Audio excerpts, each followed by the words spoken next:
Well, good morning. I'm hoping you can hear me and see me. This is one of the challenges of a webinar, but my name is John Reynolds, and I'm privileged to be the president of Los Angeles Pacific University. And thank you, John, for letting me know that you're hearing me loud and clear. I appreciate that. So this is a pretty exciting time for us, both at LAPU and in higher education, with this whole advent of artificial intelligence. So I'm hoping that this next 90 minutes, 2 hours will be useful to you and something of value. What we are going to do is have time for questions and answers. There's 4 segments that we're looking at. In particular, one, I'll give kind of a flyby where AI has been over the last 70 years. Then we'll move into a focus of AI through the academic lens by Wayne Herman. And then the biggest issue that we see appearing especially in higher education, is that of ethics. And so we can have Craig Brewer talk to us a little bit about that. And then George, who's our director for digital learning solutions, has got some pretty exciting research piloting we've been doing, and I think he's got a lot of show and tell. So he'll be the star of the show in this particular piece, and then I'll finish it off with what I believe the next steps will be. So thank you, gang. Feel free to push questions through, and we're going to make this as informal as we can in terms of how do we all learn together. So let me begin. I'm going to just spend a few minutes doing a flyby of higher education and AI over the last 70 years. So I'm going to share a screen.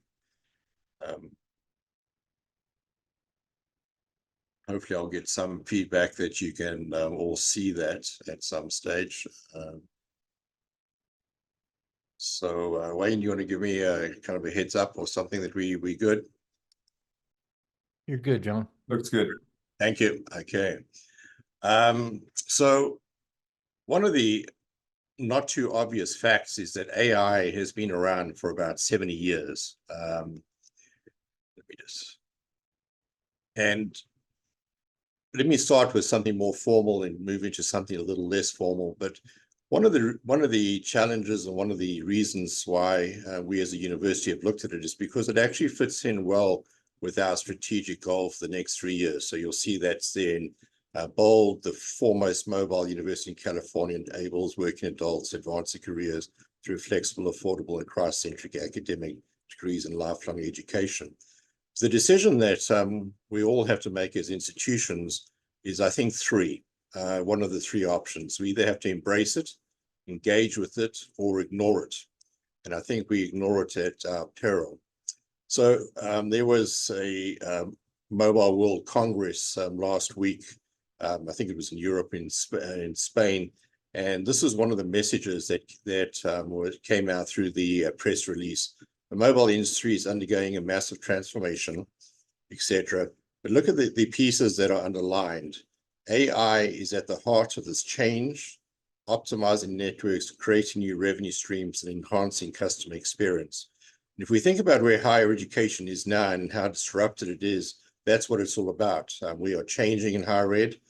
We have to optimize our business model in the things we do.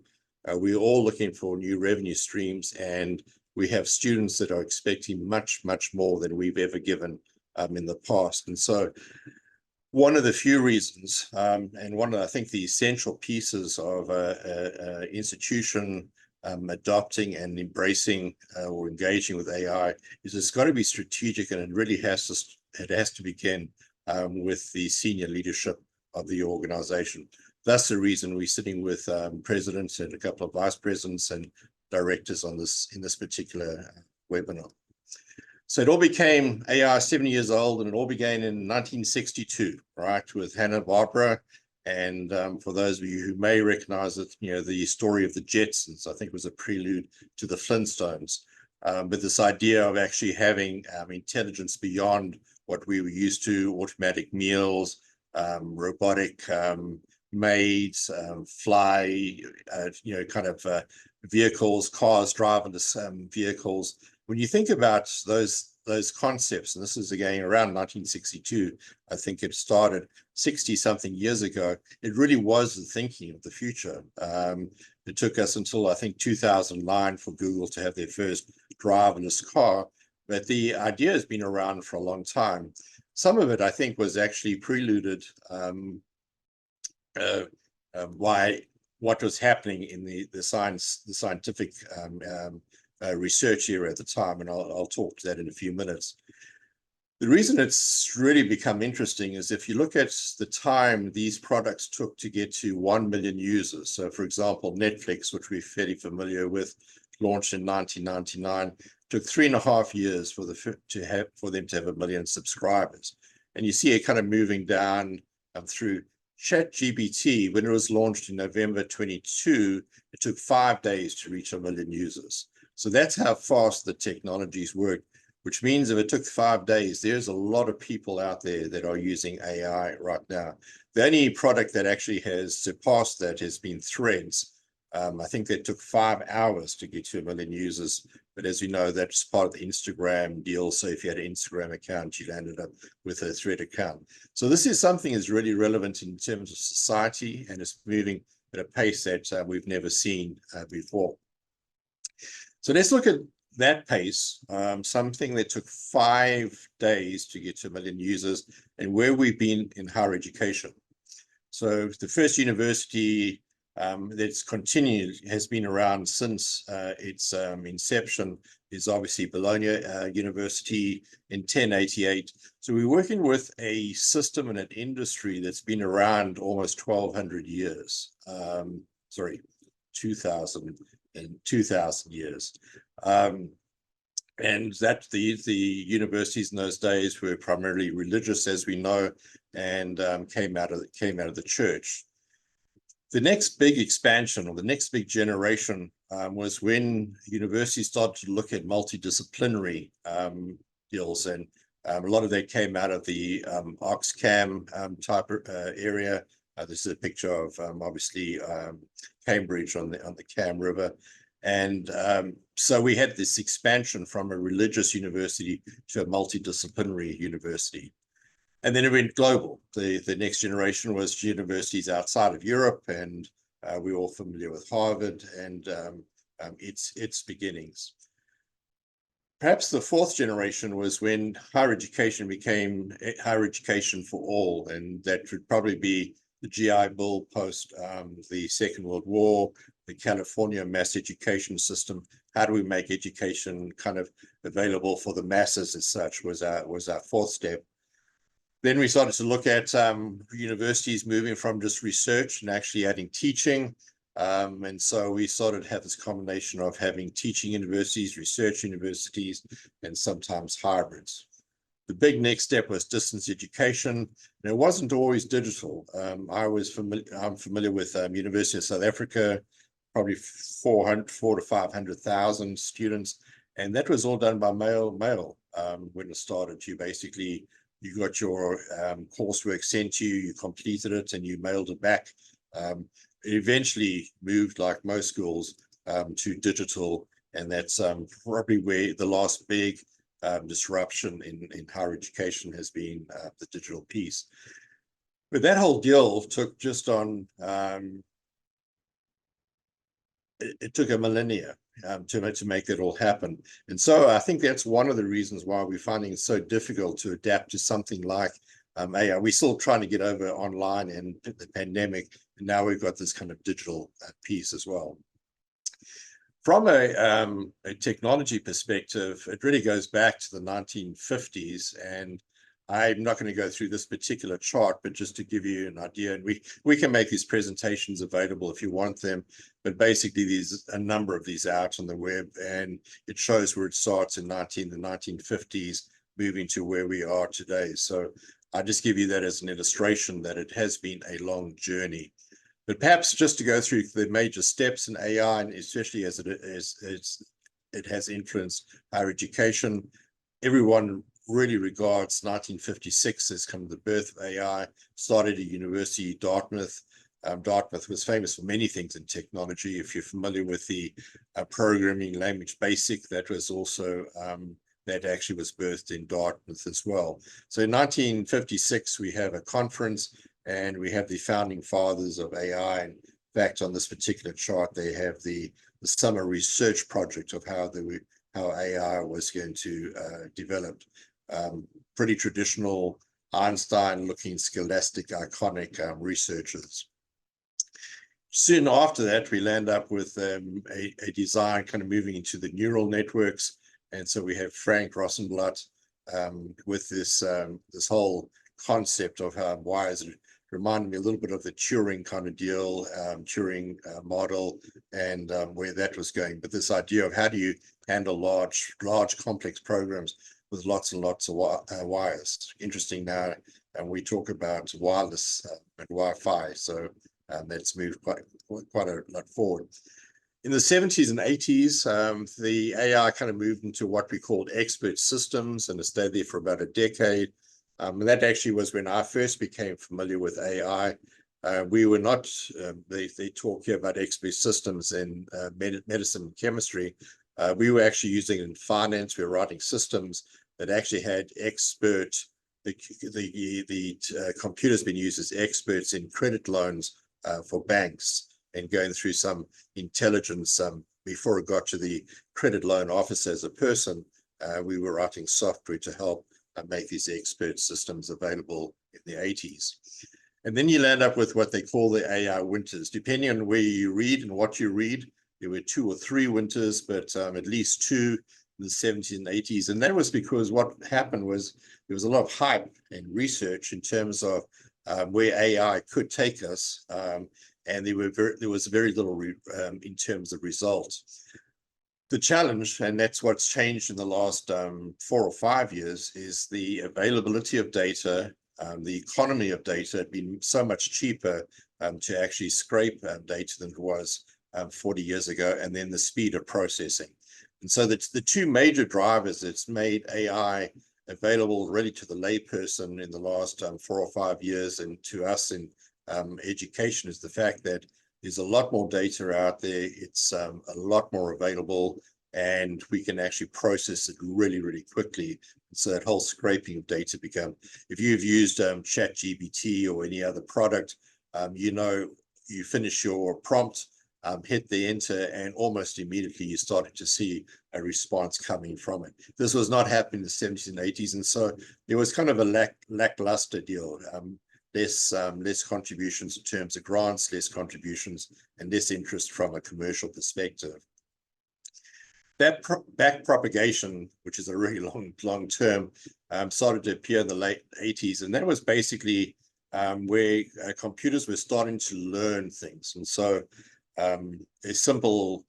you'd ask the computer to look at an image and tell it what you saw. So let's assume it was a picture of a cat, for example, and it would come back and it would say, that's a boat. Okay, 2 totally different things.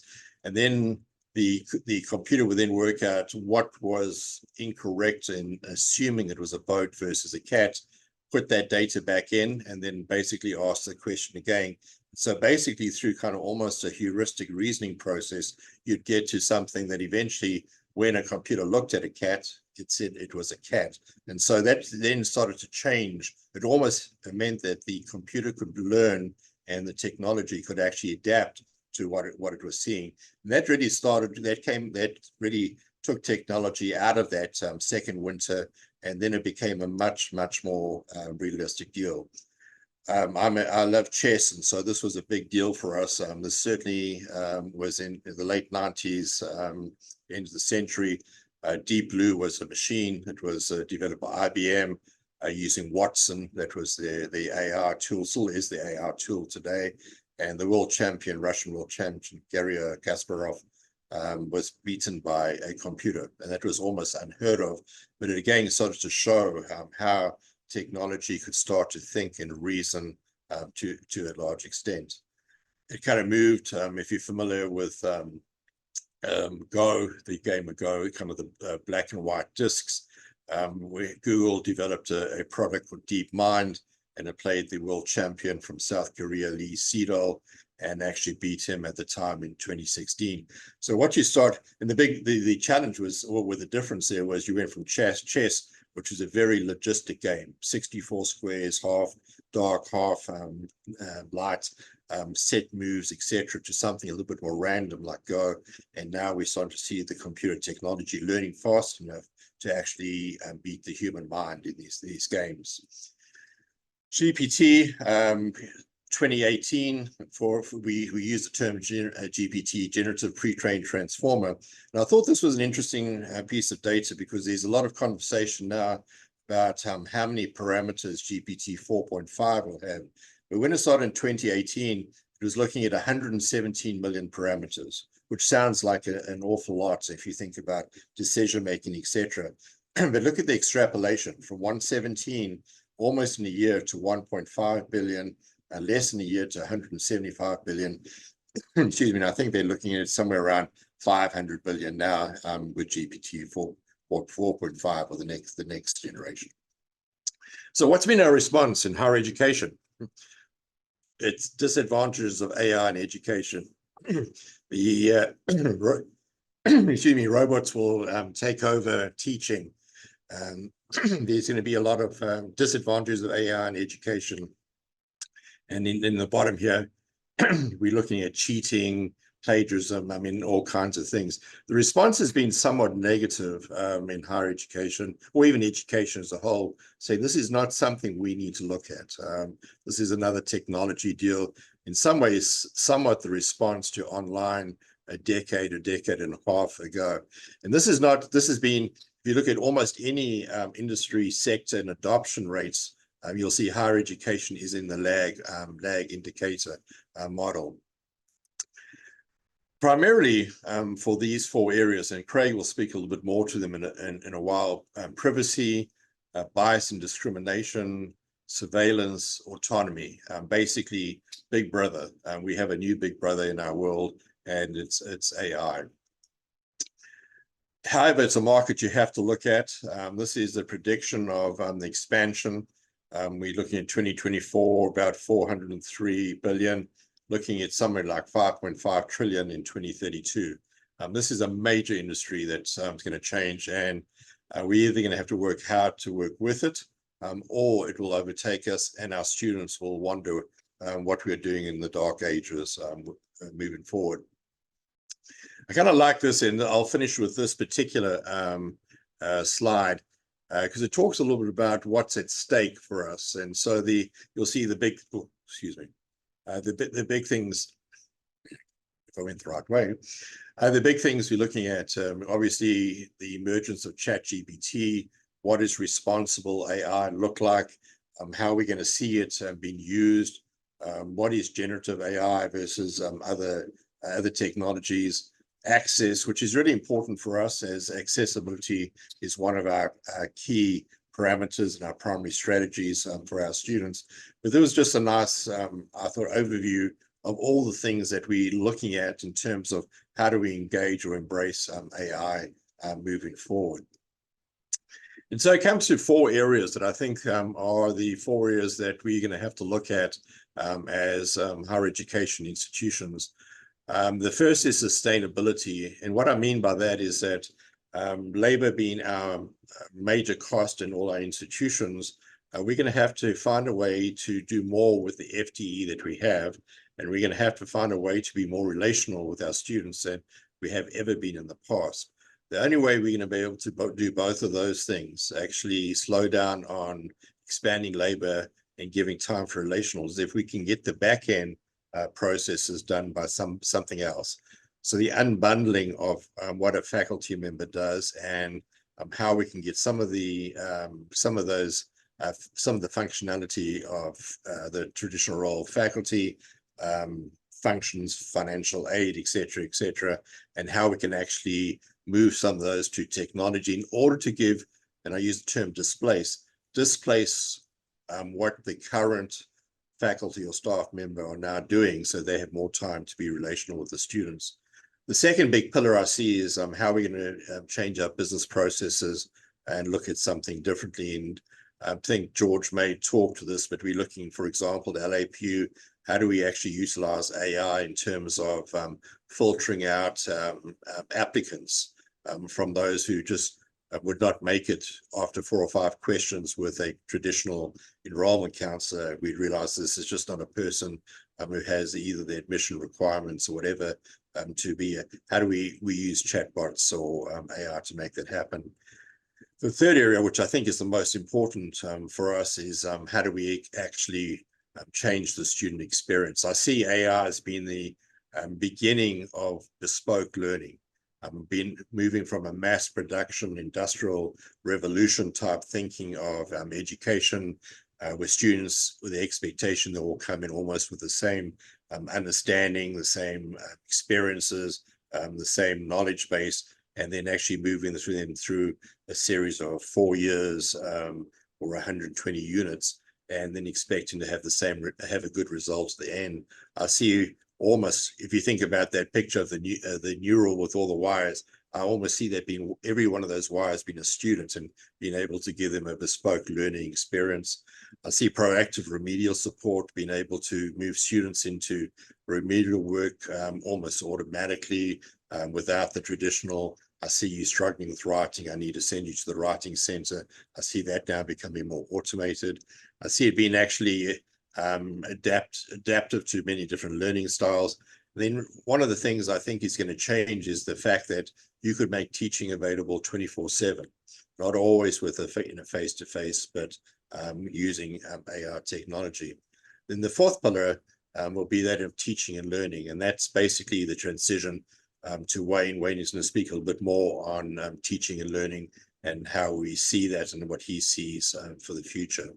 Before Wayne, you start with any questions or answers, or I love people giving me answers, but perhaps let's start with questions. I haven't seen any questions yet in the question and answer section, so but if anyone has one, you're welcome to post them there. I probably put most people to sleep, but so we'll wake them up with your presentation. So thank you, and Wayne, why don't you pick it up? It's my pleasure to be able to share briefly with you about generative AI through the academic lens. When we think about this topic, we really, I think all of us as institutions, all of the institutions represented on today's call, would probably identify ourselves as student-centric. And so if we assume that from the start, then when we talk about generative AI through the academic lens, we really have to start with learning, because that's what the students are here for, is to learn. And so as we think about that, there are different questions that we can ask. And I've got a couple here that different ways we can frame that question. One of the questions is simply, what impact does Gen AI have on student learning? So when I'm referring to Gen AI, I'm focusing in on that aspect of that slide that Dr. Reynolds shared earlier, of the different forms of AI, really looking at those forms that are focused on text generation as a tool that we can use for students' learning. So what impact does Gen AI have on student learning? A second way to ask the question, and this is one that's often asked by faculties, is what guardrails should institutions and instructors establish regarding the use of Gen AI in the learning process? A third way of asking that is, does Gen AI undermine the whole learning experience? And you can see from these questions that there are different ways of getting at the question of the relationship between Gen AI and learning. But how we frame the question, I would suggest, is telling of our own assumptions about Gen AI and the learning process. As you can see, as the questions move through, they become more and more skeptical of the value of Gen AI. And so I would encourage you, as you think about what questions you're asking in your institution, to consider what assumptions those questions reveal about your institution's perspective on Gen AI. Often the issue of Gen AI has been compared, the introduction of Gen AI has been compared to the introduction of the calculator 50 years ago. I happened to be in high school 50 years ago, And I can recall when when our math teacher brought a very expensive calculator that he had purchased. I think at the time it was $300, and it did less than what a standard calculator will do today for $10. But it was cutting edge technology at the time. It did sine and cosine. That was a big improvement. And I personally am thankful that, given the introduction of calculators in the classroom at the time that I was a student, that I never had to learn how to use a slide rule. That was the generation, the classes immediately preceding me, who all used the slide rule for trigonometry. But within that context, I'd like us to think through some of the potential benefits of Gen AI. There's a huge opportunity for students who require more processing time. Gen AI can help them process things by asking questions, getting them to think about the topic that they're considering, and helping them to probe it a little bit further. I'm sure you, like I, have experienced in a classroom, some students pick up the concepts very quickly. Others need more time just to think through and process those. It's also a potential benefit for students for whom English is not their first language, because Gen AI can explain things sometimes more simply than an instructor will. And if we have multiple languages enabled with the tools that we're using, then students can get it to translate into their mother tongue. And that can also be a big assistance for students. Thirdly, it can be a big help for students whose prior education was at a lower standard. We know in our American education, primary and secondary education systems, that all things are not equal. One school district is much better resourced than another school district. And so the result is that often children have very different experiences of what they have learned by the time they finish secondary school. And so with all of these benefits, what we really see is Gen AI has the potential to improve equity and create a more level playing field for students. At LAPU, we have begun piloting the use of some AI bots in some of our classes. And this is the image that we use for one of the bots, whose name is Lucas. He's used in our Bible classes, one of the Bible classes is a focus on the New Testament, on the book of Luke and Acts. And so Lucas serves as the bot for the class. And as we've begun experimenting with this, we find that Lucas can do things for students that are very helpful.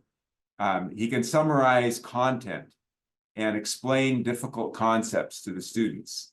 Now, that's something that the instructor would typically do for the student, but Lucas is there 24/7 to do that. So it provides an opportunity for the students to access that summary at any time. Let me just ask, how many of you used Cliff Notes in your own undergraduate studies? Well, Cliff Notes and what AI can do today are not that different. AI can summarize. I've used Claude AI to summarize content that was anonymous comments from students. And when I asked it to summarize, it gave me a great brief summary of what the student comments had been for a particular survey that we had conducted. It can also be useful for students in helping them with idea generation. All of us at one time or another have experienced writer's block, and going to a Gen AI tool, Lucas or ChatGPT, can help us get some ideas about what we might write about, what we might focus our topic on. I've done that with faculty meetings when I knew the topic I wanted to address, but I wanted to get some ideas on how best to address this topic, or what questions I might ask faculty for discussion purposes on the topic. Gen AI can also help students develop critical thinking skills. And I know this one is perhaps a surprise to some, because often the concern is that Gen AI prevents or shortcuts the critical thinking opportunities for students. But the way we've set up Lucas, every time Lucas gives a student information, it concludes with a question for further thinking and reflection. And often students find themselves engaging in a dialogue as they answer Lucas's question, and Lucas then gives them feedback about their answer and asks them another question. And so it really can be a source for helping students develop critical thinking skills. And we all recognize that Gen AI can help us with proofreading, help improve our written communication. We've been using Grammarly Go. We've piloted that. George Hanshaw, my colleague, will share more about that in the upcoming presentation. But yeah, there are many ways in which we can help students with that. And then finally, it can provide immediate, objective, and constructive feedback. And that's a very positive thing that we recognize as one of the benefits of Gen AI. In fact, as we think of that, we find that Gen AI feedback is often preferred by students because it's more objective.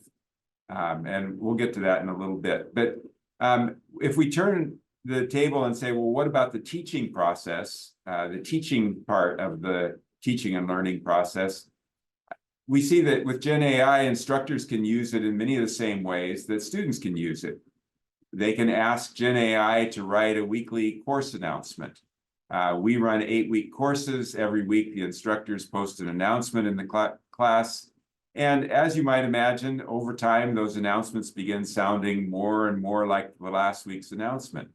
And so Gen AI can be used to change things up a little bit, to give some freshness to the way an instructor writes an announcement. And they can, as long as they give good prompts to the tool can spit back a good announcement that they can then customize and tweak, and just they can ask it to use different tones, because that helps provide variety within the announcements that they post each week. They can also have Gen AI explain the complex concepts that students are struggling with. Students can ask to get a simplified understanding of something that's complex, and that's another great use for it. And they can also allow Gen AI to answer students' questions about the course. That's as long as we've fed it the syllabus and the course materials, the bot can then respond and say when the next assignment is due, or how many points the assignment is worth, or what the rubric is for the assignment. Essentially, I would argue that Gen AI has the potential to increase instructor presence by being available for instant answers to students 24/7. For those of us who've taught, we all know the experience of getting a question from a student.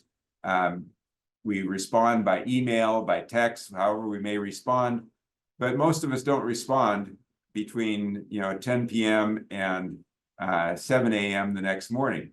Whereas a chatbot, a Gen AI tool like Lucas, is there all the time. And so when the students finally get the kids put down to bed and finish everything else they're doing and get a chance to study at 10:30 at night, they have a tool that they can ask questions of and get immediate responses to.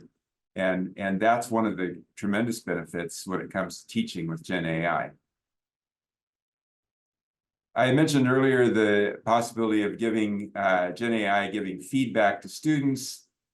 What we found is it tends to provide more thorough feedback about the positive elements of a student's submission and ways to improve it.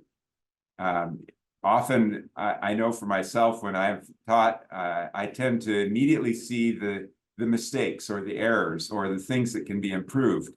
And Gen AI is really great about giving students positive feedback. And that's something that as a teacher, I can use help with that by allowing Gen AI to help me with that feedback. We have been experimenting at this point. I can't even say we've been piloting, because we've only been experimenting with the idea of using Gen AI to assist instructors in the grading process. And so far, it's very promising because of the kind of feedback that it gives. Some studies have shown that students actually prefer having AI feedback to instructor feedback. And I think the reason for that is primarily that they perceive that feedback as being more objective. And in my role as the chief academic officer here, I periodically see student grievances, and it's not uncommon to see a student who feels that because they received a low grade in a class, that the instructor must have something against them, that the instructor was not objective in their grading, that the instructor was too subjective in their assessment of the student. And usually it's unfounded, but the perception is there because they're dealing with another person.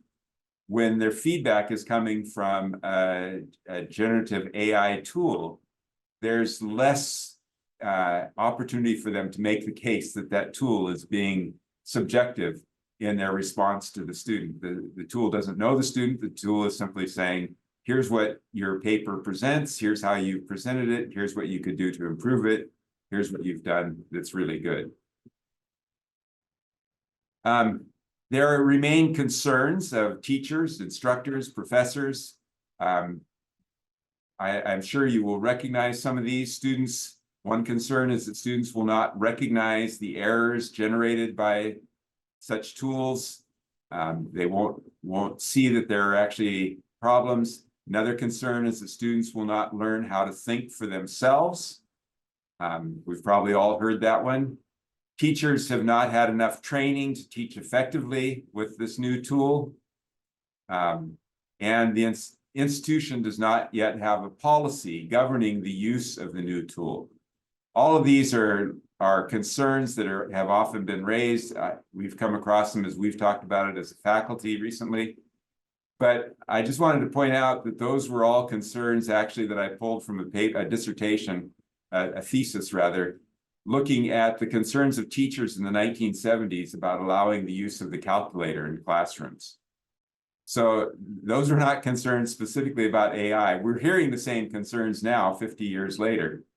But as we all recognize, we managed to navigate the process of utilizing calculators in the classroom and using them well, and helping students learn and learning how to teach effectively with calculators.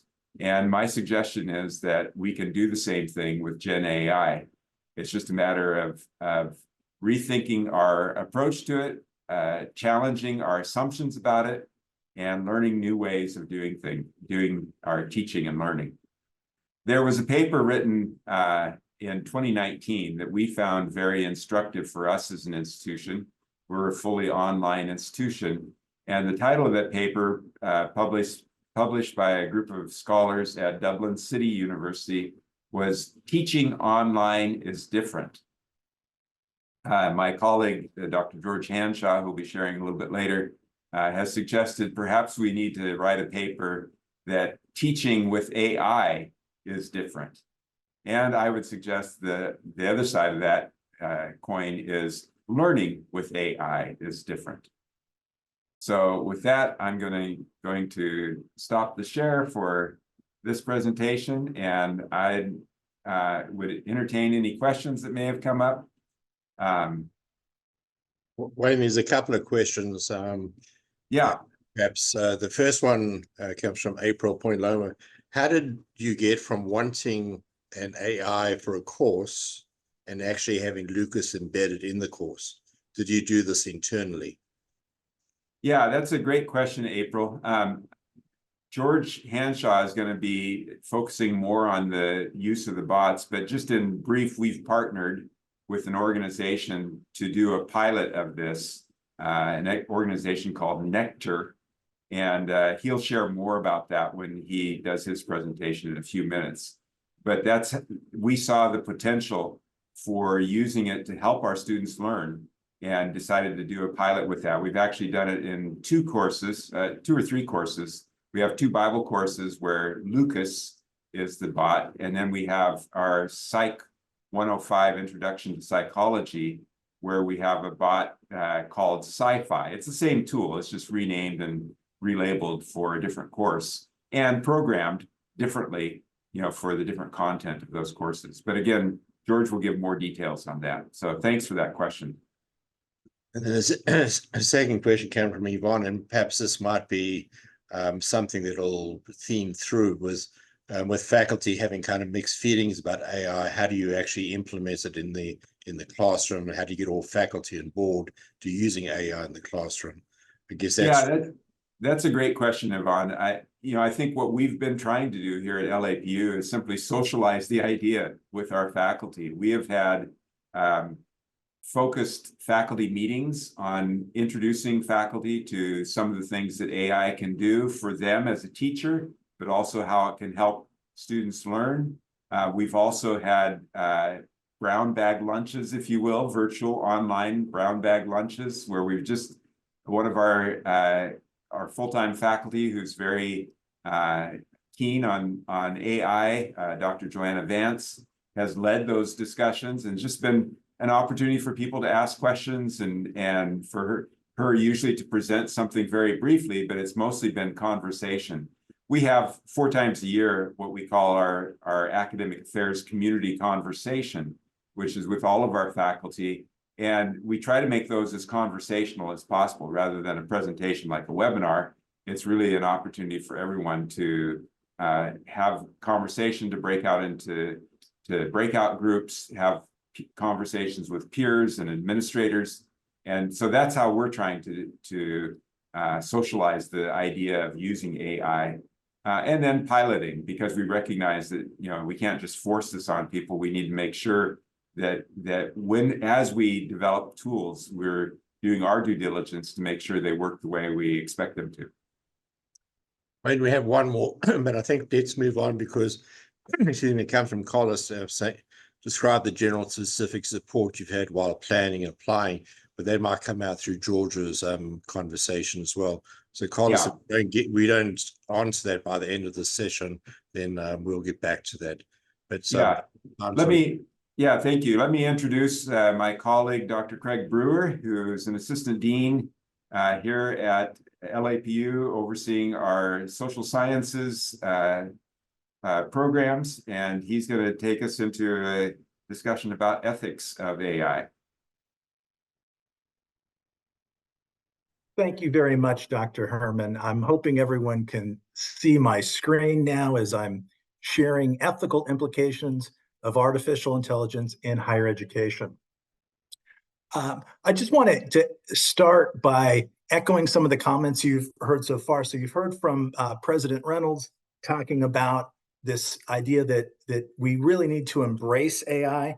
We've heard from Dr. Herman now about all the advantages that there are to integrating AI into the classroom. And so there's many things that innovations and things that we're learning about. At the same time, there's also a lot of ethical concerns that have been raised. And so as a starting point, I just like to open it up and encourage you to use the Q&A function to post any concerns that you have, any ethical concerns you have around AI.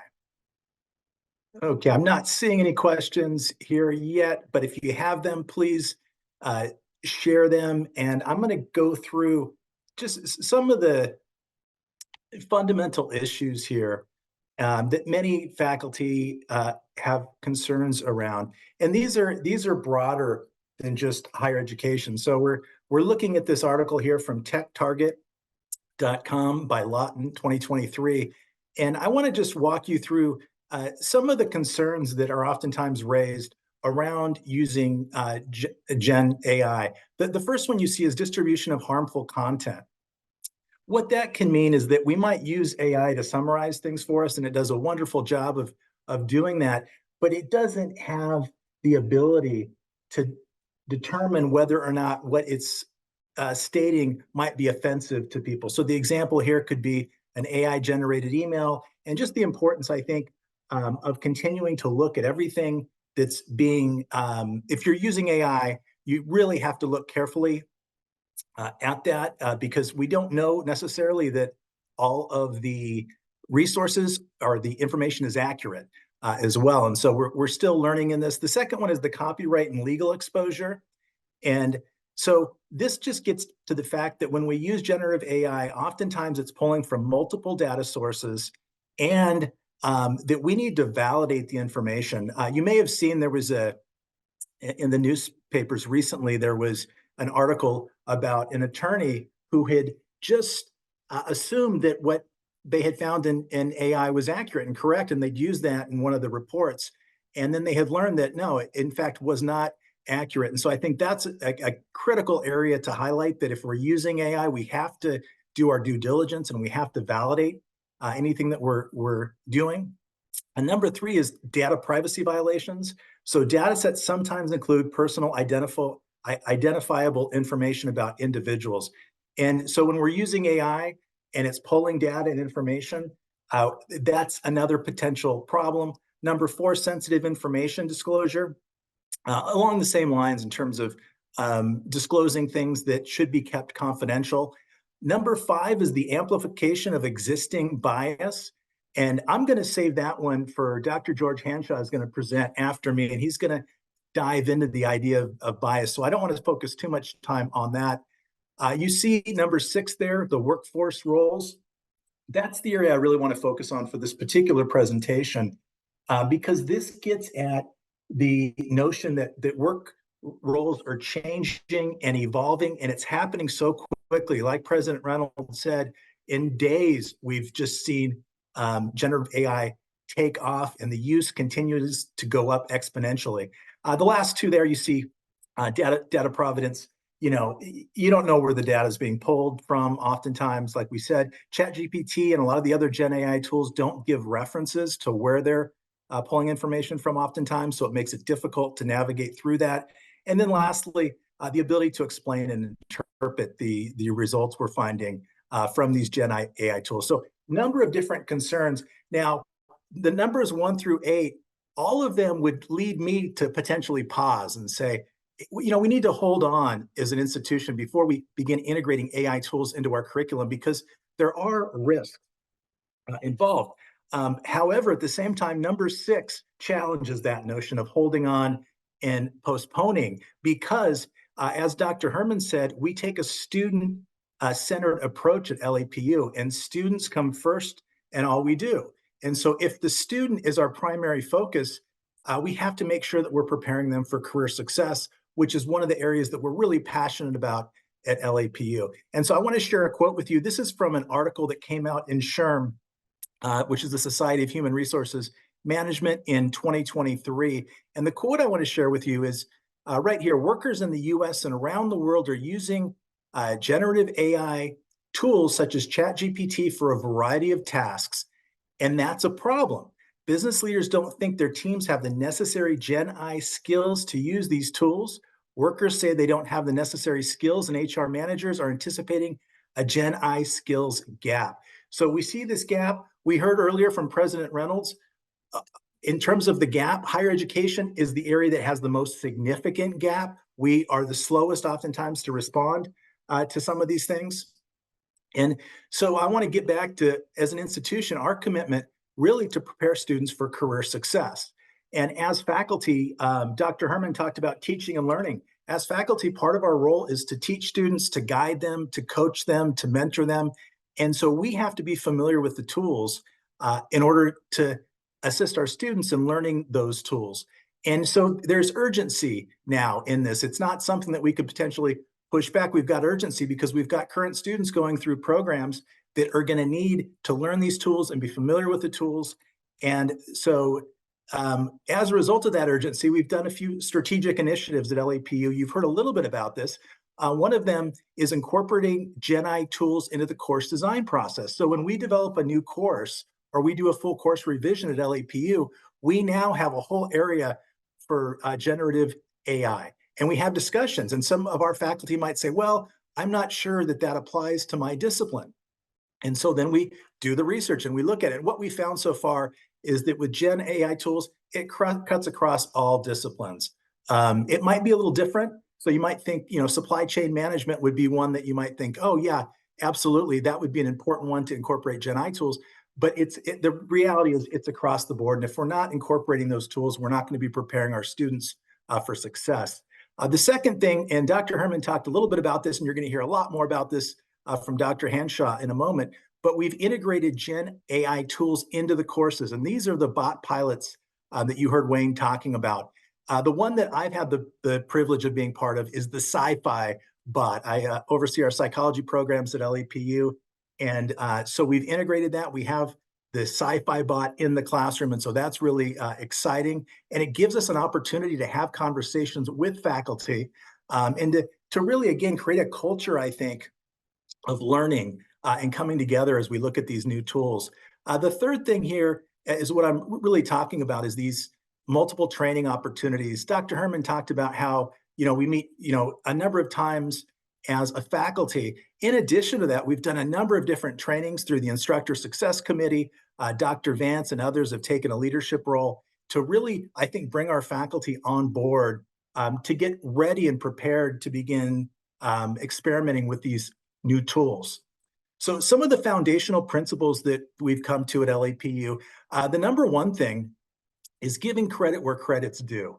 So when we're talking about integrating resources, students can use ChatGPT or, a number of different resources, but we want them to make sure they're giving credit where credit's due.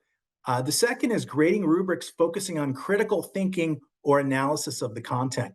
If a student uses ChatGPT, for example, and just puts in the question and copies and pastes that material into a post, there's no critical thinking in that, right? They haven't grappled with the content. So one of the things we're working on doing is when we're developing our discussion board prompts is developing them in such a way that it requires the students to share a little personally about their story and their journey, focusing more on the application component, because a lot of these tools do a great job of summarizing. ChatGPT does a wonderful job of summarizing information, but it doesn't speak personally. And that's where me as a faculty member, I recognize in some of my student submissions, when it's really broad and it continues to get broader, instead of funneling in, oftentimes that's an indicator that the student might be relying on AI tools. Now, the third thing is if I do think the student might be relying on the tools, we don't want to take a punitive approach at LAPU. What we've learned is that a lot of the tools that we encourage students to use, like Grammarly Go, for example, has generative AI built into it. So if a student uses Grammarly Go, which we encourage them to do, and they submit a paper, it would come up as having some percentage of AI content. And so as an institution, we have decided not to continue to use some of those technologies because they weren't helpful, quite frankly, and they didn't give us enough information. And so what we're doing now is we're encouraging our faculty to just engage with students. So, and we're sharing our stories with our students and what we're seeing, and basically saying, hey, I'd love to connect with you on a Zoom meeting just to talk a little bit more about, use of Gen AI tools. So we're trying to come alongside of students and learn from them and learn with them rather than taking a punitive approach. A few of the things, going back to this idea of preparing students for success in the workplace, you can see the tools there on the right, a little different than the tools we oftentimes use in higher education. But what we're really getting at there is, again, our role as faculty is to prepare students for career success. We need to be able to help our students with that. So number one, we've got anticipated use of Gen AI cuts across academic disciplines. I touched on that earlier. And what we're seeing is in every discipline, Gen AI is being incorporated and it's being used. And so we need to incorporate it into our curriculum. A common question, and I think Dr. Herman talked about this a little bit, will Gen AI replace jobs? And the reality, what we're learning right now is the nature of the work in every aspect of our lives is changing through generative AI. And one of the things I want to talk about is worker displacement versus replacement.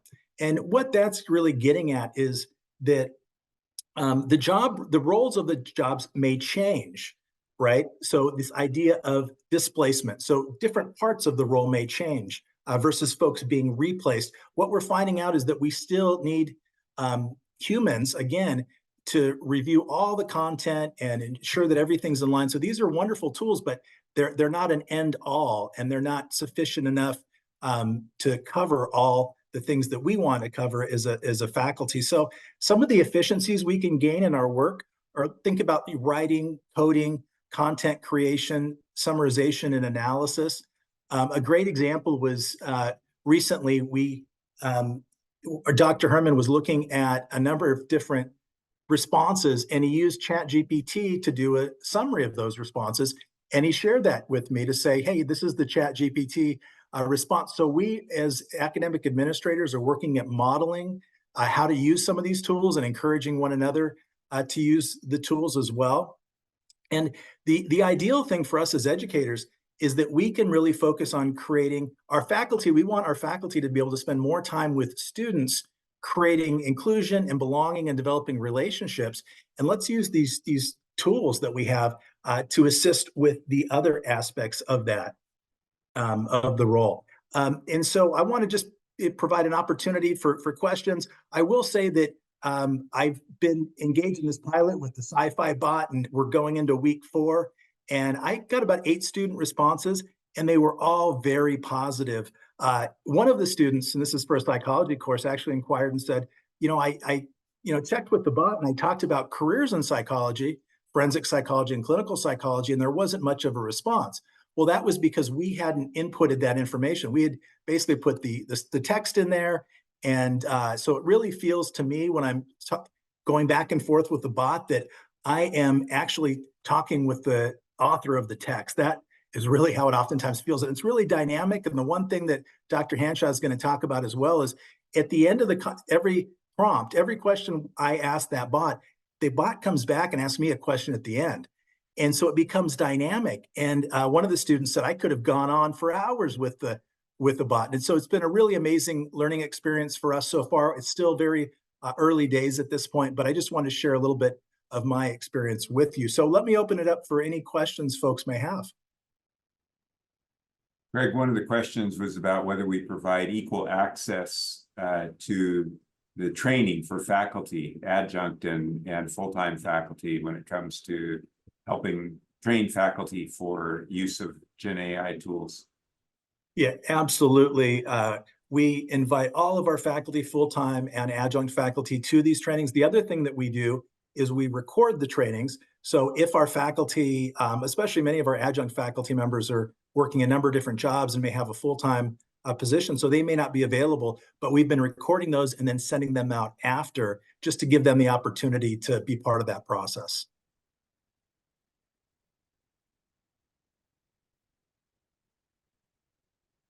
If there are not any more questions, why don't I turn it over to Dr. George Hanshaw. He is our director of the Digital Learning Solutions team and has really been one of the key players and the key player in pushing all of this forward.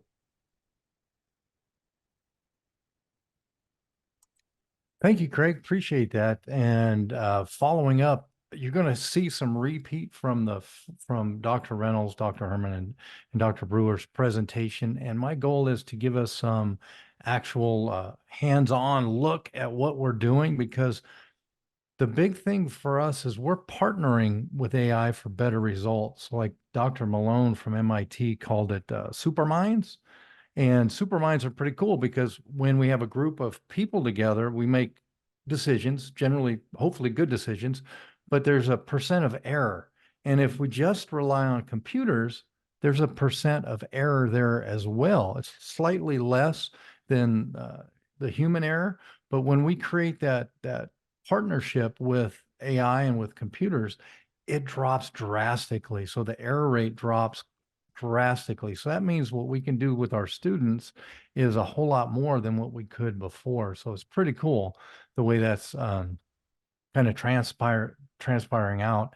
And we're part of a private beta test with Nectar. So Carlos, you asked about what type of support. We're working with Nectar.io, and we're part of a private beta test for AI tutors. And we're using them. We're testing them out for design, all sorts of reasons where it's a part of the workflow. So it's a part of the classroom. and it's also a part of our workflows within digital learning solutions as well. So it's kind of neat to be a part of that private beta test with Stanford GSB and Boston University are the other two universities that are in that. And with that, let's check a couple of these out because they're pretty cool. The first one, Eliza, if now for this discussion, if you could post in either the chat or in the because I can see it in the chat or in the Q&A. Has anybody heard of ELIZA before? Because ELIZA started in 1966 is when it was first really used and tested, and it's a Rogerian therapist. So this was the first chat bot, and they called it a chatterbot back then. So is anybody familiar with ELIZA? So we're going to ask Eliza a question. We're going to kind of see the response of Eliza. So what sort of question should I ask Eliza right now? I add a few in there, just kind of playing with it earlier to make sure Eliza was working correctly. And let's see. So any thoughts on what questions we should ask Eliza right now? Anybody want to give some input? But I'm just going to ask it. I said, I'm always feeling tired. I'm always tired. We hear that. So put that in the prompt. And then what's Eliza going to say? Did you come to me because you're always feeling tired? Because a Rogerian therapist just kind of reflects back and asks questions often at the same time like this. And then let's say, yes, I did. And then she's going to come back with, are you sure? And so that's our Rogerian therapist, right? Oh, yes, I am sure. Do you expect a different answer by repeating yourself? So she's got a little bit of zest to her, and that came from the new one because this is from Cal State Fullerton. But in the original one, it wouldn't say that, but it just continually ask questions, and you notice not giving a whole lot of context with anything. But we learned one thing from Eliza, and we learned it in a really big way. And what did we learn? Well, we learned that people opened up to the bot a whole lot quicker than even a therapist. So people opened up to the therapist quicker than, or to the bot, to Eliza, quicker than they would a therapist. And I'm going to ask Callista's question of what's the meaning of life? And let's see what our Rogerian therapist from 1966, if you can believe that. So ELIZA was created between 1964 and was used for the first time, publicly tested 1966. What's the meaning of life? I see. So it's very rudimentary. Well, let's go right now.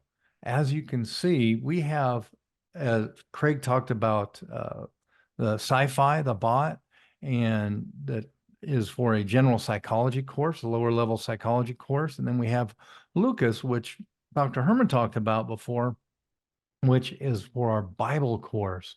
Which one? So give me which one should we use first? Type it either in the Q&A or in the webinar chat. I want to show you either the Bible 100 tutor or we have our SciBot, Psych 105 bot, sci-fi.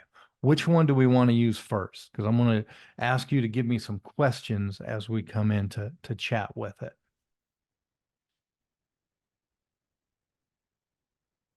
Oh, I missed your question, Katie, about how should I talk my 3-year-old about new baby in the family. Oh, I'm sorry about that. I didn't scroll. Okay, so we have Katie says, I missed your question. We'll use the psych bot first. We have a lot of biblical scholars here, so we'll use the Bible bot as well. But let's start off with the SciBot 105, so the sci-fi. And of course, it logged me out because we are live.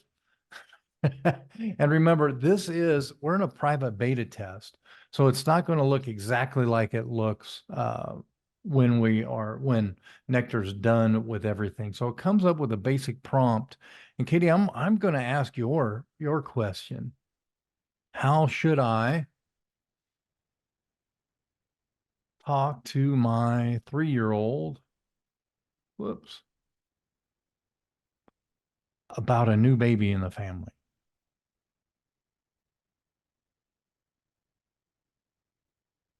And it's going to generate a response.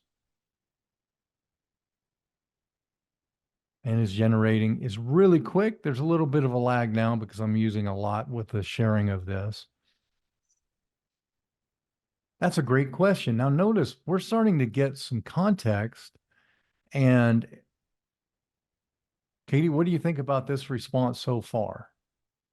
That's a great question. It's important to approach a topic in a way that's understandable and reassuring for a 3-year-old. So it's talking to me like a person. That's a big difference between Eliza, who had a little bit of snark, a little bit of sarcasm, and Eliza. Now we have a response that has some context to it, has some meat to it. So next, it's important to reassure your child that your love and attention for them will not change. You could say, even though the baby will need a lot of care, we still love you very much and will spend time with you. So reassuring. So the bot's showing some pretty good thoughts about that. So what do we think about this response so far? And then notice that it continues. Looks like good advice. Thank you. Well, thank you from the bot, I guess I should say. Thank you for your response. And then it ends with a question. What do you think about these suggestions? Do you think they will work with your child?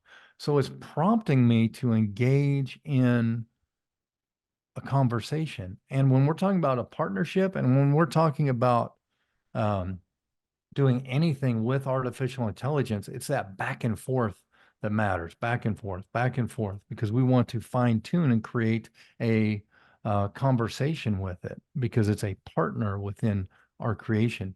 How about now we can move to or do we want to ask a question? Do you think it'll work with your child? I'll just say, I'm going to use your term, Katie. This looks like good advice. Good advice. It may work. What are some other statements I could make?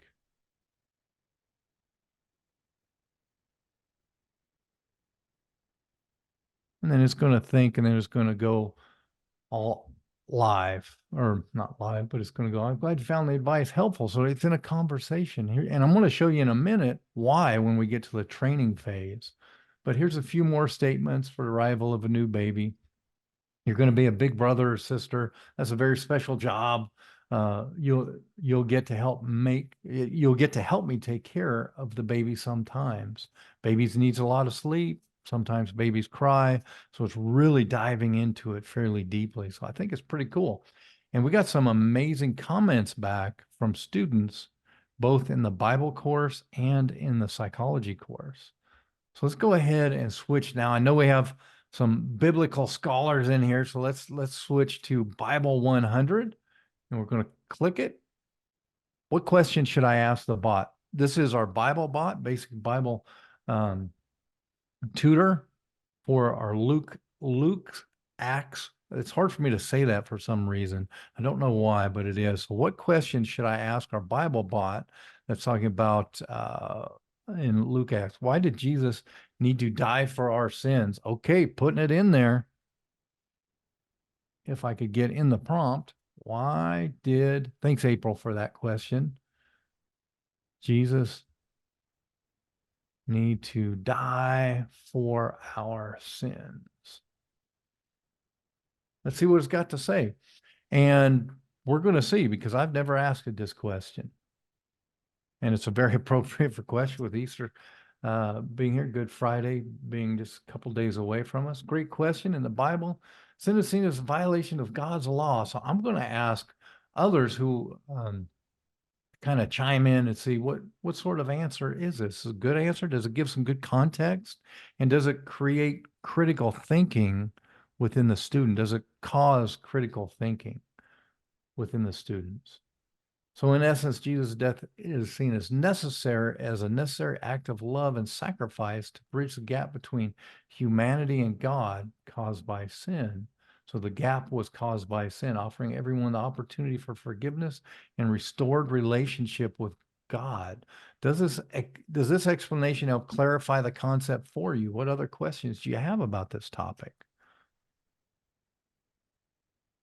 So, Dr. Reynolds, Dr. Herman, Dr. Brewer, what do you think about this response?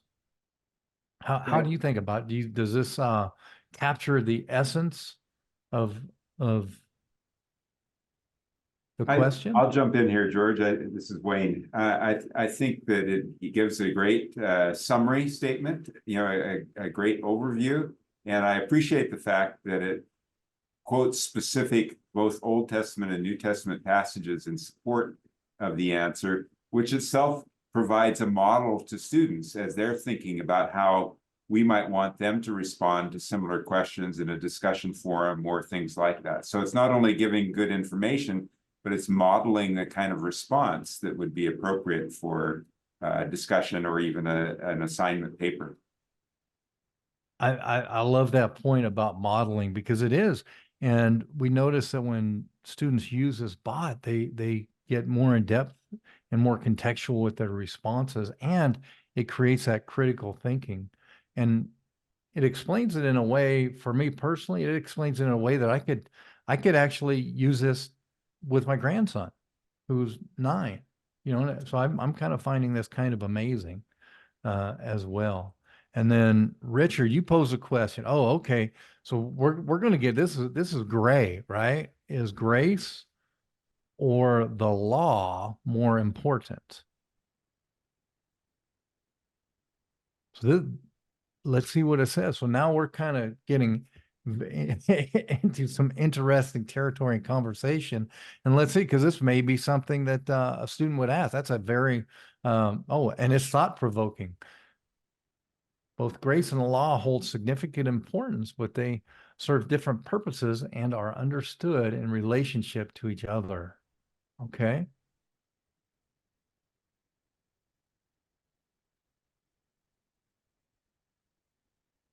In the New Testament, Apostle Paul talks about this in his lectures. For example, in Romans 6:14, he writes, "For sin shall no longer be your master, because you are not under the law, but under grace." This doesn't mean that the law is unimportant or irrelevant. I love that point, because that can be taken out of context really quickly. So that's kind of an amazing point. George, where is it scraping this data from? Oh, great point. So the Bible tutor, I'm going to show that right now, since we're chatting about this.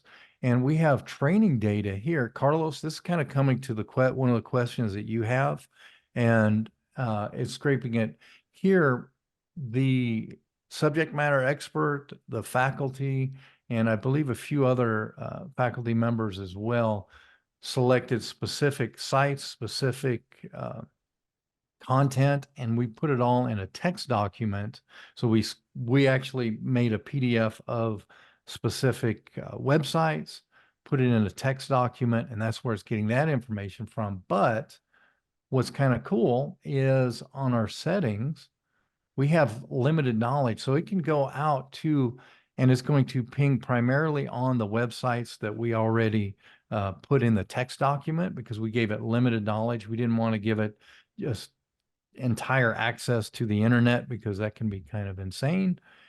But we gave it limited knowledge, and with that limited knowledge, it's going to compare what is in the training documentation to the sites that it's visiting. So it's going to give very similar answers. So that's kind of neat. So that's one part about the ethics that we're going to chat about in a moment as well.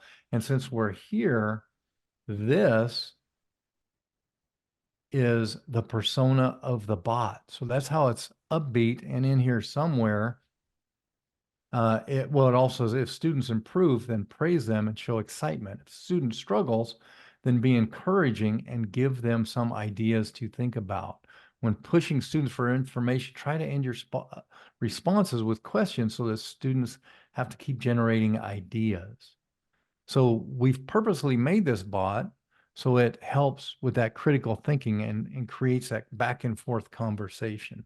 So that is exactly how we did it with the Bible 100 bot. Whoops. Oh, and then Bill asks, what are the mechanics of AI introduction? How does a faculty member engage with AI personnel to provide key support and instructional interpretation? Well, we're going to kind of hit that all the way through this presentation. And at the end, John, Wayne, Craig, and Craig's been amazing to pilot this. in the psychology course, so he'll be able to jump in and really give you the context from a faculty member perspective. So that is, in a nutshell, what the bot does, if you can believe that. So that's the rise of the AI tutor. Carlos, did that answer your question to a point? Because I want to make sure that I respond directly to the question. And Katie, I believe we answered that, what parameters were given for the sites bots can draw from. So that is, and remember, this is a private beta. So when we're looking, they're going to be able to, in the future, you can actually put in sites that you want it to scrape from as well. So they are looking at adding that. But for this private beta, we had to make the PDF from the site and put it in. So let's get back to this. And this is, the AI helps at a human level. And these are a couple direct statements from our students. I gained more nuanced understanding of the complexities of mental health care and diverse pathways, healing and recovery. I also appreciate how it reintroduced the initial question by asking how I would now describe the role of a forensic psychologist with the new information discussed. So that speaks directly to what Craig was talking about when people were asking about careers. We didn't have it in there, so we put that content within sci-fi. And now the student went back because we asked them to go back. Hey, can you test this out for us? Could you look at it? And by engaging the students in the test process, we're creating a deeper relationship with them as well, because we are student-centered. So Craig, do you want to say anything real quick about how the students are responding within the psychology course right now? Because it seems like these are just two of many different comments that they made. So you want to take a second to do that? Absolutely. I want to highlight a few things. So one of the things I want to highlight is the way in which the chat bot communicates information back to students is oftentimes different than what they may be reading in the text, but it's the same content. That's the amazing thing. So the students may have seen it in the text and they may not have understood it, but then what they're doing is they're grappling with this content. And I told them, for my students, I encouraged them in the first week of the class to go back and forth with the sci-fi bot at least 5 times. What that means is they need to pose 4 questions and the bot's going to pose a question back to them. And then I just said, share your experiences with us and let us know. All of the responses from the students were really positive about how it just helped them see a little bit differently. Now, the comment on the right side here, you're going to see, looking at forensic psychology and information. The fascinating thing about the bot too, was when we originally set it up, we used the text for the course, but we didn't put anything in there about career trajectory for those going into the field, the helping professions. And so I was able to reach out to Mike Wilday, and he said, share some more resources with me, Craig, about job opportunities in the field of psychology or the profession of psychology. And so we took all this information and I shared with him a few different websites. He uploaded it. And then I went back to that same student. I say, try this again. The first time you tried it, you didn't feel like you really had that a good dialogue about career opportunities in forensic psychology and clinical psychology. And the student tried it again and was like, wow. So I think what we've learned is it's an amazing resource. It responded really well to all the introduction type course, questions a student might have in Intro to Psych. The only student who thought they didn't really get what they were looking for was the one who was looking at career opportunities. And that's because we hadn't provided that information to the bot in that particular case. So it's just amazing. I think the learning that we've had in this. The other thing that I want to highlight that Dr. Herman brought up earlier is that those bots are available. That sci-fi bot's available 24/7. And I'm not opposed to getting text at night from my students, but it's certainly what a wonderful resource for students to be able to just check in and have that bot available. And as I mentioned earlier, one last thing I want to leave you with, when I was going back and forth with the bot, I really felt like I was having a conversation with the author of the text, but the author was speaking to me in a different way, and the material came alive and I learned it differently. And I went back and forth a number of times on a number of different questions. And I just came out of it thinking I learned a lot myself in terms of just critical thinking. One more example. I'll share with you all. I had a challenge in one of my courses. The students weren't really responding to the issue of bias well. And so I checked myself, with the, I'm using these different AI tools to say, hey, what could I do differently? And I just got an amazing response about some of the things that I can incorporate Right. into the class.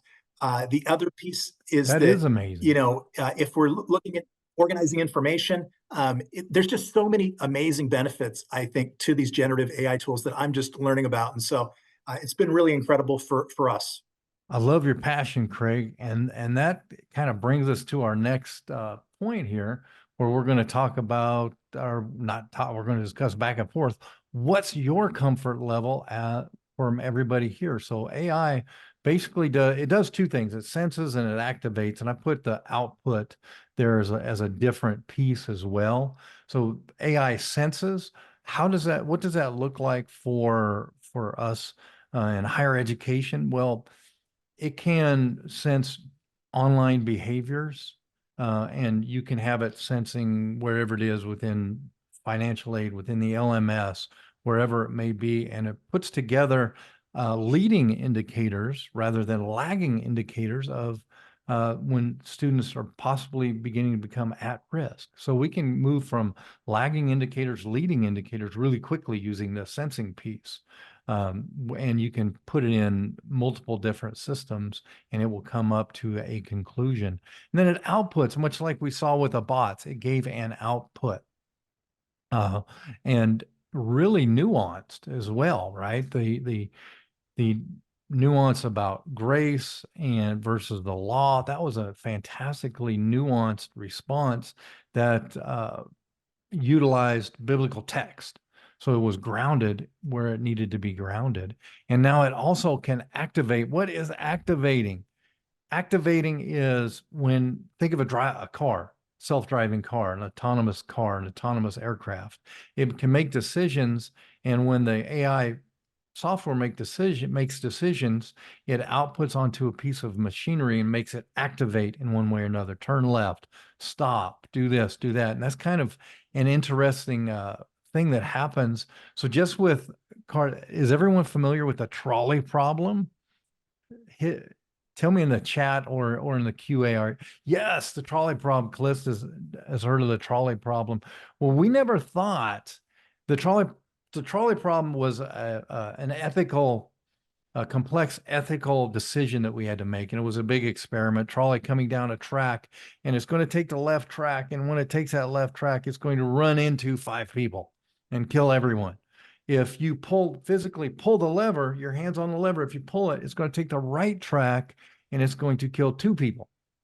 And then they nuance who the people were as well, and people would make decisions. Well, we never thought that we would have to make that decision, but the people developing autonomous driving cars, autonomous flying airplanes, things like that, they're literally struggling with that question right now, and it's kind of amazing.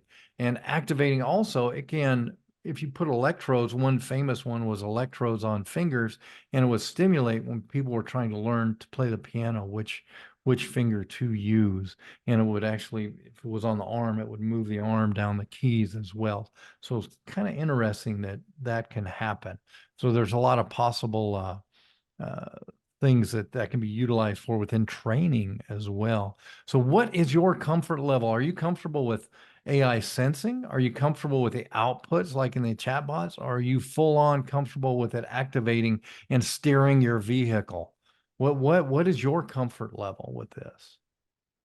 Go ahead and give me a response either in the QA or in the chat, because it's really important that we define what our comfort level is, because that's going to bring us right into our bias, because there are multiple types of bias. For sure, output, sometimes activating. I'm not comfortable with sensing, definitely comfortable with sensing and output. Still trying to think about the activating in education. Yeah, right. That's not a definitive black or white answer, a binary response, is it, April? It is something that's very gray and nuanced as well. So it's kind of neat that we're in the middle of this struggle. Yvonne says, I'm not comfortable enough to write a Waymo, but I love ChatGPT output. I think those Waymos, they're in. I've been threatening to take a trip to Arizona just so I could ride in one, just to see. So that's kind of where I am with that piece. And we're all in different spots, and that's a beautiful thing because that's where we are, as long as we know where we are. So here's the type of bias in AI. We have data bias, algorithmic bias, confirmation bias, label bias, societal bias, feedback loop, which can create a whole lot of bias as well. So I want to give everyone a trick question real quick.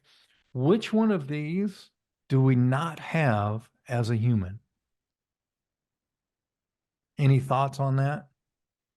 So data is what we get input. So the data, the content coming into us. Algorithms are the process that we walk through to make decisions. Confirmation bias, that's when we confirm our own bias from what we're doing. Labeling bias, believe it or not. So like, let's say we want AI to define what a cat is in a picture. We label pictures. So humans actually labeled thousands, millions of pictures of this is a cat. And then imagine if they never labeled a tiger or a lion as a large cat, then we'd never think that those were cats. Societal bias, feedback loops. Anybody have any thoughts on which one of these we don't have as humans? You can put that in the webinar chat or in the Q&A. I can see the chat. I don't think it's shared with everyone, but I can definitely see it there. And absolutely, we got the magic response, none. We all share these. And why do we share these? Because we created AI. And as we create the AI, we input our bias into the system. That's why it's important for us to use the training data that we looked at just moments earlier. It's incredibly important to use that training data. So, and test, and never use training data as your test data. That's the important key. We want to always keep those separate when we're working with these types of technologies. So the kind of the cool part is human bias. Did you know that we're reluctant to adopt an imperfect machine, even if it's better than us? That's crazy, right? So if this machine can make a 90% accuracy and I'm at 80% accuracy, I'm not going to use the machine. I'm going to say, nope, not going to happen. It's not right all the time. So that's kind of the perspective. We need to have that perspective that we are built this way as we're looking at the different tools, because then we'll be able to really decide, okay, what tool should I use? And we have to go in knowing that AI is not supposed to be perfect. It's not 100% accurate. So we have to go in thinking from that perspective all the time. And training does make the difference. So we showed you earlier exactly how the Nectar bots were trained, and it's our responsibility to ensure that we're training it correctly. And part of that training is evaluating. Also, we always want to evaluate. And from this perspective, it's about equity and access. So now people have access 24/7 to some pretty amazing tools. And what we learned way back from Eliza is that people were willing to open up quicker and more authentically to a bot than a person and then a therapist. And the reason why they found that out is because they felt that humans in general, not that they weren't pointing out the therapist, but their thought process in general was judgment. People judge. So if someone is not comfortable talking with a therapist because they think they might be being judged, with therapists are trained not to be judgmental. They'll make judgments. They won't be judgmental. They carry that when they're talking to professors as well, because they may not understand that we walked a lot of that same walk to get where we're at as well, but they may not see it. So they may feel like they're being judged if they have rudimentary questions. So that's why it's important that we have tools like that and have them accessible for everyone. And we have to be aware of the tools and aware of students that, you know what, they might be slightly more comfortable chatting with a bot. And then when they're able to gain that level of efficacy with the bot, then they're going to approach the professor and have a deeper conversation with them. So that's why it's that partnership. And it's all about ensuring they have access. So literally, if we don't give access to bots, we're hampering our students' capabilities and abilities within the subject matter that they're learning. So it's a big deal. And who is accountable for those bots? Well, we have to teach the students that these bots are not 100% correct. And we also have to teach them critical thinking skills to look at what is being said and then explore if it's correct or not. So that's very interesting how we do that. So it's a matter of equity. So if you leave here with just 3 things from me, awareness, access, and accountability is what I want you to leave with. AAA, awareness, access, accountability. And where does that accountability stop? At the organization. So it stops with me, it stops with you, it stops with Craig, Wayne, John. We are accountable to make sure these bots work correctly and to let students know that it's not going to be 100%. And these results happen when we work together. Learning professionals such as the DLS team, faculty members, and technology. So faculty, SMEs, learning professionals, instructional designers, instructional media design technologists. It all comes together so there's better results. And that's what we want for our student, because the AI, if you create it correctly, is not going to do the work. It's going to create a deeper level of critical thinking, because when our students leave, we want them to be able to solve complex issues with critical and creative thinking. So we want them to be creative problem solvers, because most issues that they're struggling with in business are complex. So we want them to be able to do that. And it's when we all work together is when our students leave and they're more able to tackle those complex issues in creative and critical ways.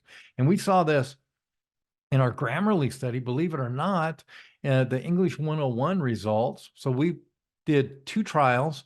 We had an English 101 course in both trials where we had a control group and a treatment group. Treatment group received Grammarly, and all professional accounts that had Grammarly Go, it had everything. And the students were taught how to use it on a way. Yvonne Ho, who is in the webinar right now, is one of the faculty members for that. And she has a book on writing with AI, which is amazing.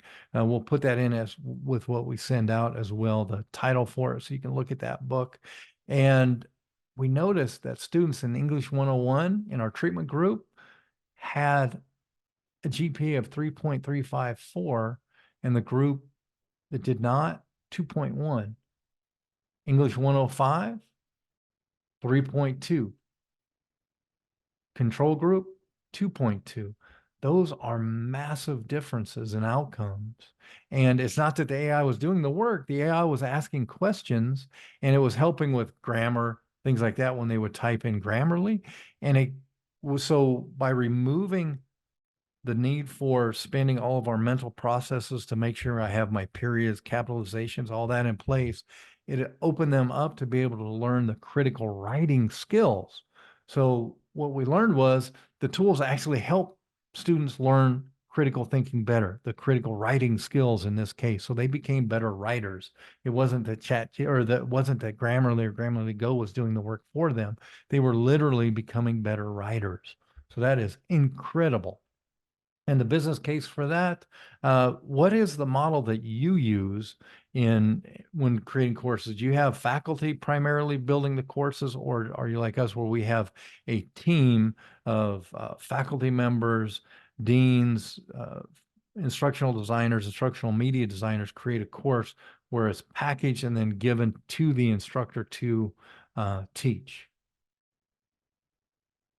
Oh, thanks for your response, Yvonne. Students who adopted Grammarly had better grades and outcomes than students who did not adopt Grammarly, 100%.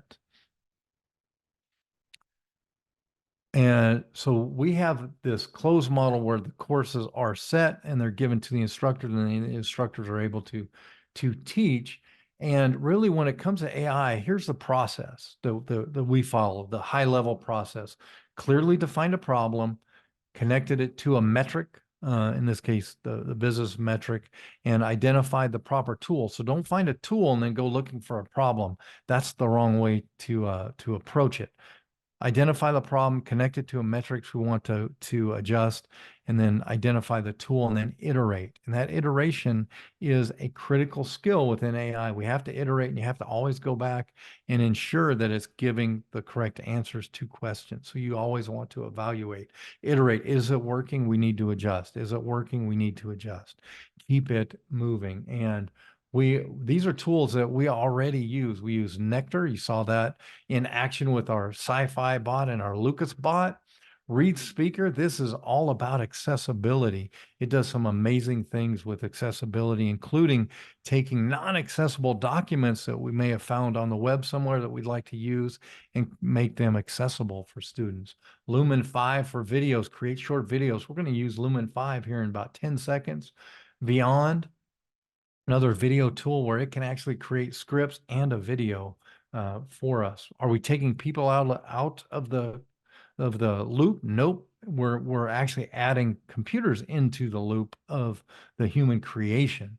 And then Copy AI is a text tool that helps us brainstorm things like that. So are we ready to check out a tool? Let's make a quick video. So I'm going to need your help to create this video. Hopefully I'm still logged in.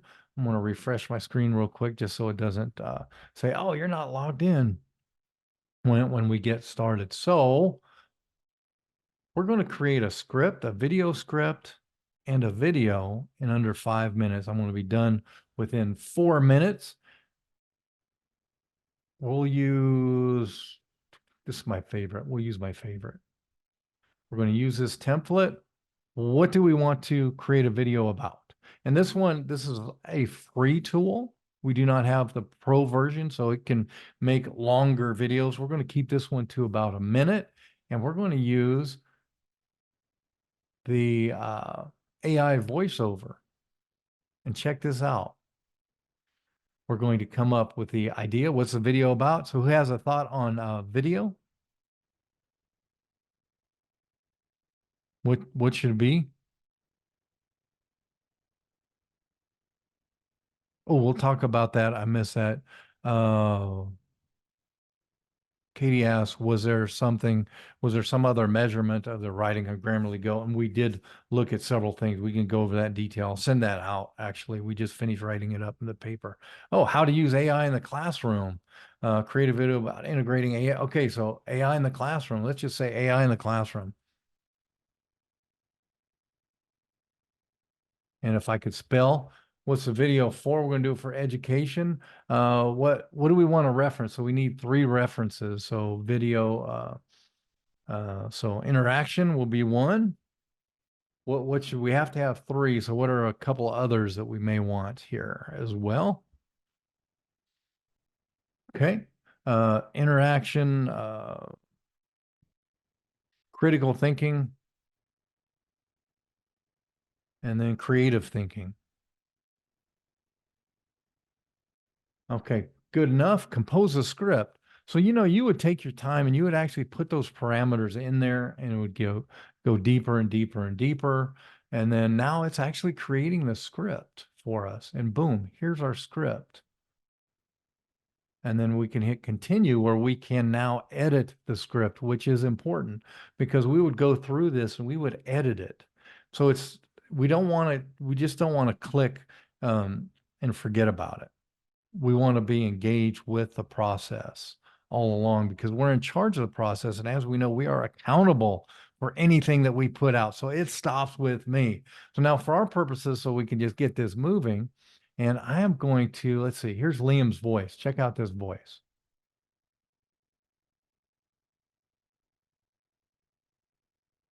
And it's thinking.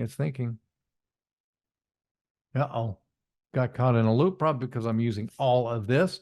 So as it thinks, then we will create. And the development of creative solutions. In conclusion, AI's integration into the classroom So were you able to hear that? I believe I have the sound and video shared. So were you able to hear that? All right. So we're just going to convert it. And it's going to create the video. And then we're going to hand this back to John in about less than 2 minutes, I would say, because it's preparing the voiceover. And then it's going to create the video. And you're going to love the way it puts the video together. I'm not going to publish it all the way out. But here it is. Oh, I'm sorry. It did the voiceover. Now it's selecting from all of this free video content here to make overlays or B-roll as called. And as it thinks, we're working hard to make the video. It may take a little bit longer. There's the first one coming up. So it's already making it. So it's already adding the content in there. So this would have taken us several hours to come up with a script and all the B-roll behind the video and everything else. So I'm just going to do a quick preview. And here it is. Artificial intelligence AI in the classroom is revolutionizing the way students learn and teachers teach. It's impacting interaction, critical thinking, and creative thinking in profound ways. So that would have taken us a long time. Oh, it's not loud enough. I'm sorry. Well, next time we'll get it. But you could see that it created a very quick video. And if we were engaged in the settings, in the process, it's going to be 100% accurate as well. So with that said, that is the amazing things of how we can partner with AI.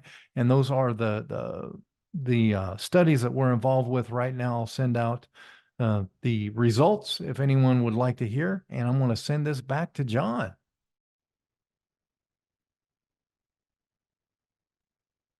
Thanks, George.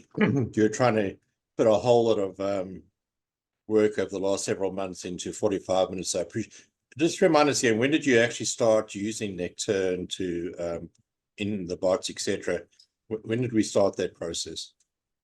You know, this past term is the first term that has the bots in it. So Right. this is a real time thing. We started the previous term building them. Yeah, so probably about 3-4 months into it. Yes. Yeah, that'd be probably 3. So again, it just talks about the the agility and how fast we can work. And I think that's going to be something that we all as administrators, faculty, staff are going to have to work through.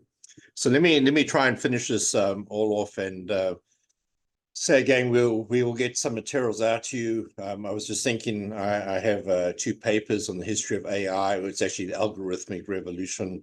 I'll make those available for any participants interested, and I'll give you some email addresses at the end.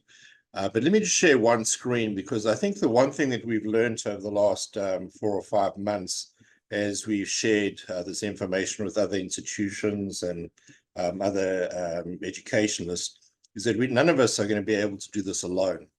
This is a much bigger project than we even envisaged. And I believe this is an opportunity for us to actually collaborate and to move forward. So I want to share an idea that you may want to be part of. And that's the idea that we would like to start a center for AI and innovation in learning. So extending this conversation that we've just had in the last hour and 45 minutes, how do we continue as people, as scholars, as educationists who are really interested in making, having students being successful, moving education somewhat into the next generation? How do we do that together? So I'm just going to spend a few minutes just sharing some of the thoughts that we have for the center. We see it being as something we would collaborate. You may want to become members, your institutions may want to become members. We're still working through kind of what the concept is, and I'd be really interested in your feedback after this. But we really believe it matters now for at least these 4 reasons. One is that we have an opportunity, and we're all interested in this, and how do we improve the students' learning experience? And that's going to be really important as we move forward. We have a very different student now than we had 10 years ago, very different from 20 years ago. And so how do we make that experience valuable and worthwhile and really further the ideal of the university. I think that it also matters now because it actually allows us to actually have equity and parity with our students in terms of using AI and belonging and inclusion. And I think it really will support faculty and increase the instructor presence. This whole concept of actually having almost a professor available to you personally 24 hours a day, just I think will help in terms of success, support, and it'll also help faculty to engage and focus on what they do well. And then we, like most institutions, and this is kind of a pretty simplistic business model, we're going to have to do, we are not going to be able to grow. All of us have financial challenges, so being able to grow with people is going to be really hard, but we're going to have to improve the experience. So I think AI does provide a way for making that happen. So very simply, and I say we'll make this available, but we're really looking at how we advance the field of higher education through the integration of cutting-edge AI technologies. So that's kind of what we're looking at for the center. We've got several goals: research development, professional development. How can we collaborate and partner? So we sharing our learning. How do we move forward with the policy advocacy and awareness? Policy is going to be really important, and we need to be at the front of it. I really don't want to be reading a whole lot of states policies, ABs and SBs that we have to work with. I'd like to become more proactive in that, looking for AI solutions and actually creating an innovation hub, something that we can actually put a whole lot of ideas and learning together. As I keep reminding our team, the only result we're sure of with innovation is learning. Something would be nice if it was monetary, but we really want to learn. So how do we learn and make mistakes together? Then how do we engage as a community? Just a few strategies. How can we build adaptive learning platforms? All of us have some form of digital transformation happening in our learning. How do we work with intelligent tutoring systems? We're finding that the student, again, that we are admitting and we have is different from the student 10 years ago. So how do we actually build the systems to support these students? How do we use data analytics? We haven't spent a lot of time on predictive analysis and some of the other pieces, but there was a school that I was speaking to a few years back, and they could tell within the first week with 95% accuracy whether the student would pass the course or not. By the end of the second week, they could actually, with 97% accuracy, predict the grade. And that was all by looking through the data, even measuring keystrokes, etc., in terms of where that was going. So how do we use that kind of information?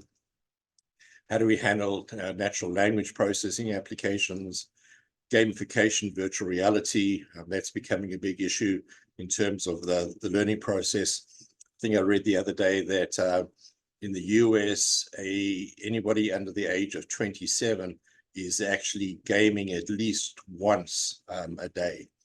So I'm not there, so I guess I'm not part of that statistic. And then, as Craig reminded us, the whole ethical considerations that we need with that. So we're going to leave you with this. As you can see, it's a primer. It's very much a tip of the iceberg thinking.